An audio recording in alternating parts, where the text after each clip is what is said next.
mañana con nosotros David Sayet, economista. Números. Usted sabe la cantidad de gente, señor David, gracias por estar con nosotros. Tiempo de no visitarnos por aquí.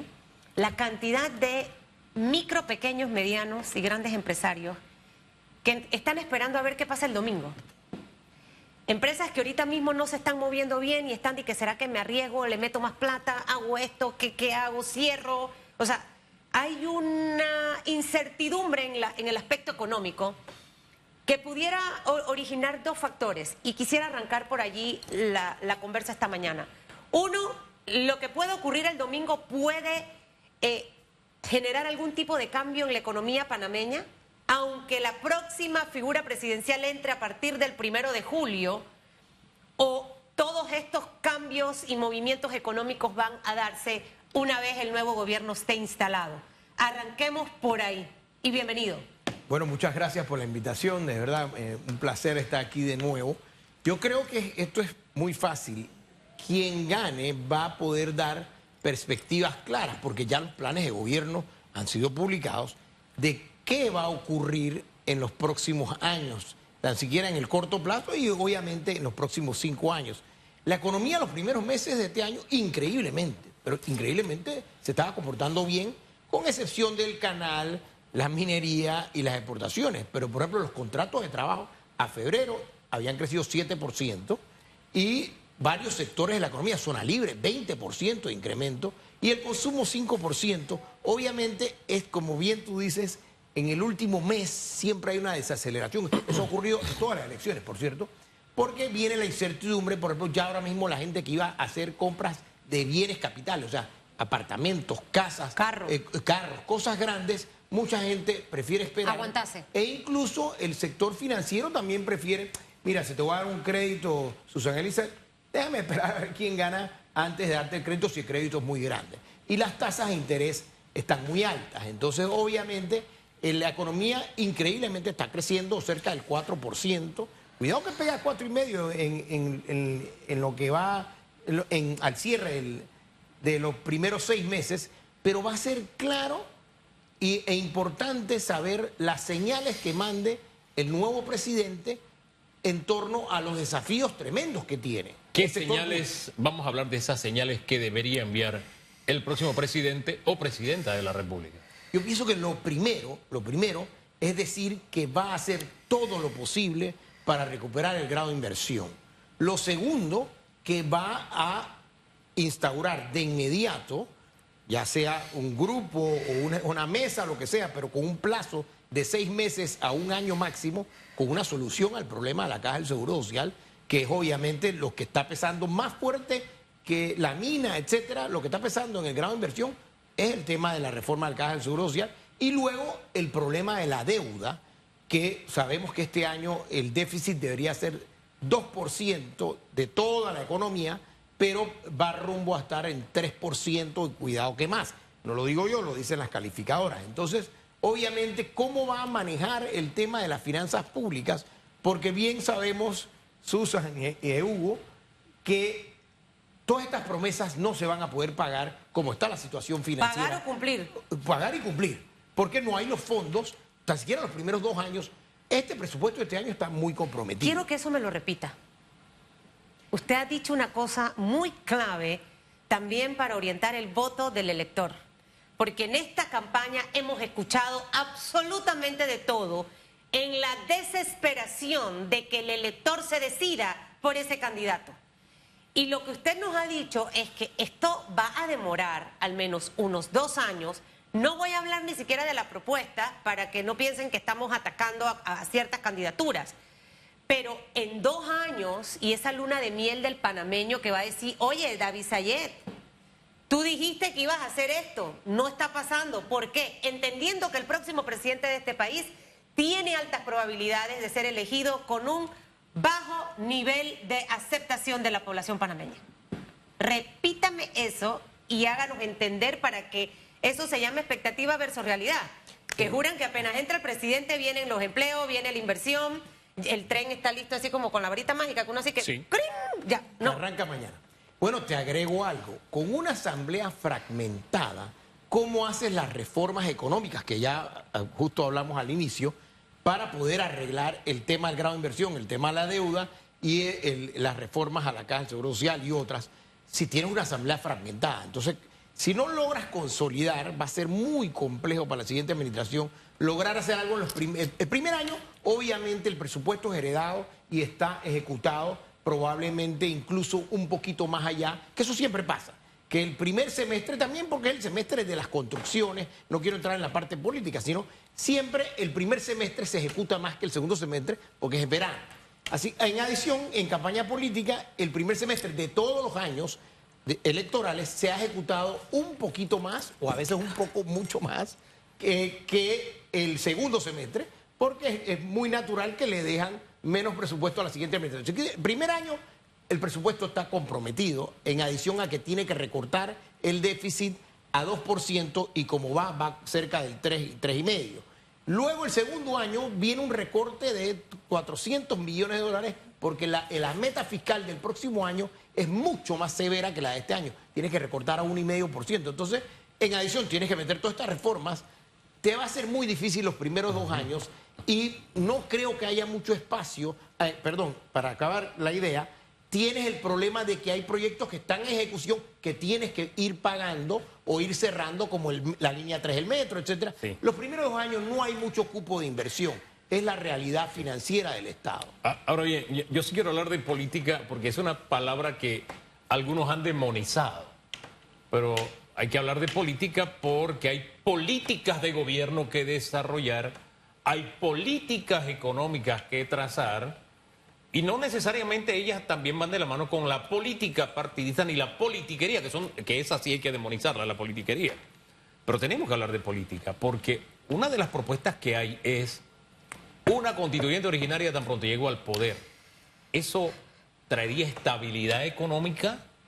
¿Eso cómo lo observa el mundo financiero, el mundo de los inversionistas? ¿Cómo lo mira cuando entramos en periodos como estos? ¿Sería conveniente para el país? Sin entrar o no en la conveniencia de conveniencia sociopolítica de esa medida, desde el punto de vista económico, obviamente los comerciantes, y he hablado con muchos, les suena un poco de alto riesgo porque con una constituyente hay unos elementos de que uno no tiene seguridad de que va a salir. Yo pienso que el tema no es una constituyente, sino cuáles serían las reformas a la Constitución. Pero eso es un tema muy complejo. Yo hablaba, por ejemplo, con un sector y una persona muy importante del sector valores, y él me dice, David, si hay una constituyente, mis clientes no van a saber cómo invertir y van a tener que esperar. Entonces, obviamente te arroja el elemento de incertidumbre, claro, que estoy hablando económicamente, no estoy evaluando los méritos sociopolíticos, claro, y sí sabemos que la Constitución requiere reformas para que la economía funcione, pero obviamente es un tema complejo y sí puede generar una incertidumbre en la inversión, porque voy a tener que esperar a ver cómo queda la nueva Constitución. ¿De cuánto tiempo pudiera ser esa incertidumbre? Es más, voy a decir algo que es muy importante para que no piensen que estoy a favor o en contra de esa propuesta. En Chile llevan 4 años dándole vuelta al tema de la Constitución y la economía chilena está en su peor momento en los últimos 30 años. O sea que no podemos tardar tanto en atender ese tema. Sí, ahora, le preguntaba... Tiene que ser rápido. Ok, le preguntaba yo, esa incertidumbre, ¿va a ser un periodo largo? ¿Va a ser un periodo corto? ¿Puede marcar... El estilo de Susan es que yo soy muy hyper. Yo voy... Entonces tengo que esperar para que el resto se vaya montando. Y me ha tocado entender que no todo el mundo tiene mi ritmo. Pero a veces los ritmos rápidos nos generan resultados rápidos, ¿no? Todo bien estructurado y bien planificado. Entendiendo que necesita Panamá inversión para impulsar su economía, ¿de cuánto tiempo más o menos estaríamos hablando de esa incertidumbre en el extranjero para decidir, ¿sabe qué? Ya tomó posesión Hugo Enrique Famanía como presidente, estoy viendo su estilo, 3, 4 meses, veo las políticas que está planteando, veo al ministro que puso, estoy inventando un panorama. ¿Eso puede interferir en esa decisión de invertir o no, de despejar esa incertidumbre, o también va a ser un periodo de 2 años? No, lo que yo hablo de 2 años no es tanto de la economía, es del sector público. Ok. Obviamente porque el sector público tiene ahora mismo en la economía está andando bastante bien, con excepción de un par de sectores que tienen sus dificultades, pero la mayoría de los sectores está creciendo muy bien. El problema principal de la economía panameña es el sector público, por las razones que sabemos, la deuda, la pérdida de grado de inversión, etcétera. Yo pienso que si el presidente hace 3 medidas de inmediato, el presidente electo, una, crea señales de que va a hacer una coalición, como han hecho antes, una coalición que va a abrir a hacer alianza con otros sectores y marca porque si gana con 30 y tanto por ciento, que es lo O que 20 y tanto por ciento. o 29%, 28%, obviamente tiene que tirarle digamos, un puente a las demás fuerzas políticas para poder mandar mensajes que vamos a poder hacer las reformas en la Asamblea que requiere, las reformas económicas. Yo Claro. no me quiero meter en las otras. Es decir, que tiene que ser un presidente que trabaje con la oposición, que trabaje con el resto de los partidos políticos, que aquí no importa banderas, que al final lo que importa a Panamá ese sería un mensaje positivo al mundo. Tiene que hacerlo porque si no, no va a tener no va a tener mayoría en la Asamblea, pero tiene que hacer coalición de inmediato. Tuvimos aquí un presidente Con los otros partidos. que entró con un estilo de persecución. Bueno, no sé si esa sería la palabra adecuada, pero que dedicó parte de su gobierno a estar detrás de muchos temas judiciales pendientes de la anterior administración. Y los últimos 2 años fueron los años en los que se puso a trabajar, ¿no? Ese estilo al final representó que nuestra economía no creciera y que definitivamente tuviésemos un golpe duro, ¿no? Que viene un arrastre que hemos tenido en los últimos años. Ese estilo de entrar, bueno, es que Hugo me la hizo, ahora me la paga y voy a... O sea, el presidente tiene que entrar a trabajar por el país, dejar que la justicia haga su papel, no inmiscuirse. O sea, esto cuán fundamental es, porque a veces el pasado hay que voltearlo, lo miro para recordar lo que no debo hacer, pero no me puedo quedar allí, porque si no dejo de mirar hacia adelante enfocado hacia donde debo crecer. Entonces, esos estilos, señor Sayet, que ya lo hemos tenido en Panamá. Claro.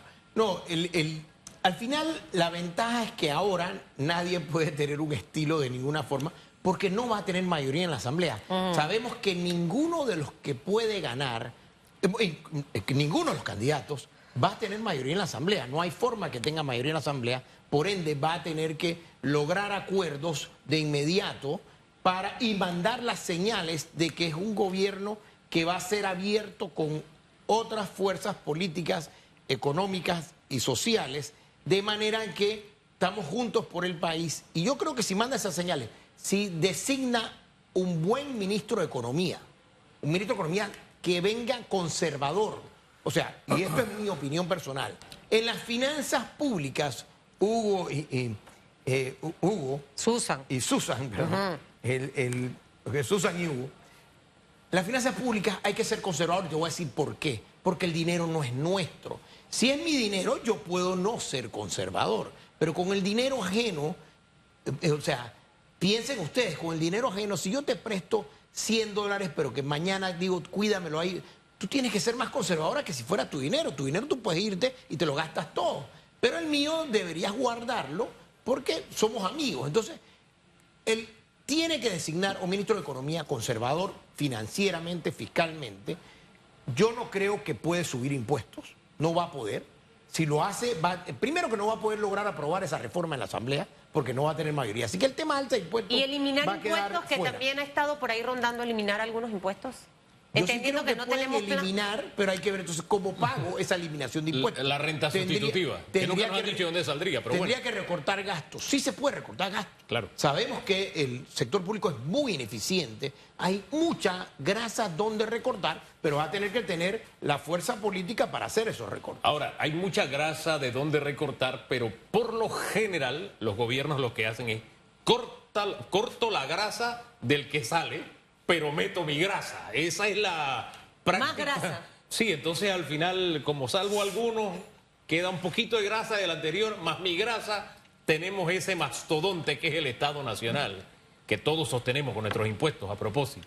El Estado Nacional necesita una dieta y es que perdimos el grado de inversión por haber comido de más. O sea, si vamos a hacer la analogía, fuimos al médico, el médico nos dio una serie de señalizaciones que venían de hace muchos meses y al final no le hicimos caso al médico y por eso perdimos el grado de inversión. Pues eso fue la nota de evaluación del hemograma nacional cuando sale. Dice, no, pero tú tienes todos estos problemas, alta deuda, déficit muy alto, tienes y las amenazas que hablamos al principio de la Caja del Seguro Social, que entra en déficit muy pronto, y todo lo demás.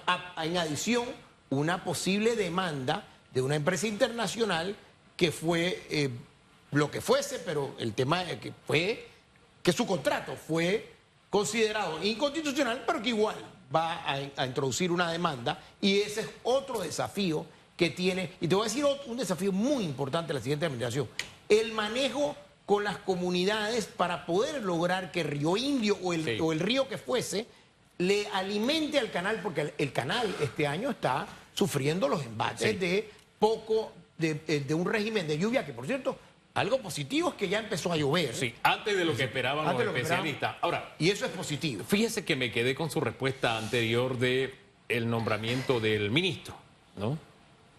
Y me quedaba chuleta, pero es que cuando nombraron al actual ministro, el mundo financiero reaccionó bien, los ciudadanos reaccionamos bien, porque, hombre, es el ministro que de alguna forma nos mantuvo a flote en la crisis de 2008-2009, hombre, logró superávit, etcétera, se lograron en ese gobierno dos dígitos de crecimiento económico, en fin, dejaron la finanza saneada, entonces como que dio esperanza, pero la historia fue escrita como con otro bolígrafo y en otro libro y utilizando otras referencias bibliográficas. Y es una historia totalmente diferente a la primera, ¿no? Así que me quedaba pensando en eso, porque a veces la figura sí nos manda un buen mensaje, pero eso no es garantía realmente de que se va a lograr lo que el mensaje nos está enviando, ¿no? Bueno, los ministros dependen de un presidente. Si el ministro está convencido de que tenemos que recortar el gasto, que por cierto, no hay otra. O sea aquí esto es como hacer ejercicio. O haces mucho ejercicio y comes igual, o comes menos y ves cómo combinas con ejercicio. Pero no hay alternativa de que tú puedas bajar 100 libras de grasa sin hacer ejercicio y sin hacer dieta. Eso es prácticamente imposible. ¿Qué fue lo que pasó? O sin tomar los medicamentos que tienes que tomar, porque este es el tercer elemento. Porque tienen la receta ahí, le dieron la receta. Estos son los medicamentos y no se lo quisieron tomar. Las calificadoras son una receta muy clara, que cualquiera que lo lee lo entiende. Pero el ministro solo no puede hacer verano. Ahí lo que tiene que pasar es que el presidente tiene que dejarse guiar. Exacto. Si los próximos políticos tienen que escuchar a sus funcionarios y a los funcionarios, mire, por eso es que yo soy como soy, pero yo no soy yes man. En la vida a veces la persona puede estar equivocada, hay que atreverse a decir las cosas y muchos líderes no escuchan. En materia de comunicación hemos visto las fallas que se han dado durante los últimos al menos 10 años por no dejarse guiar. El político es político, el que comunica es comunica, el que es economista. O sea, en los primeros meses uno tiene que olvidarse de quizás de evaluación política. Porque algunas de estas medidas, Susan y Hugo, son medidas difíciles. O sea, como tú dices, la medicina para el cáncer que tiene el sector público de finanzas públicas difíciles y la medicina para el tema del seguro social, por ejemplo, es una medicina amarga y probablemente es casi llegando a quimioterapia, pero hay que hacer la medicina porque si no, no vamos a sobrevivir. Entonces, obviamente, la siguiente quien gane tiene que aprovechar ese impulso, esa popularidad inicial y esa luna de miel para tomar las medidas indistintamente que pierda algo de popularidad. Que Dios quiere haya luna de miel. Pero en fin, señor Sayed, gracias por acompañarnos el día de hoy. Que le vaya bien. David Sayed, economista.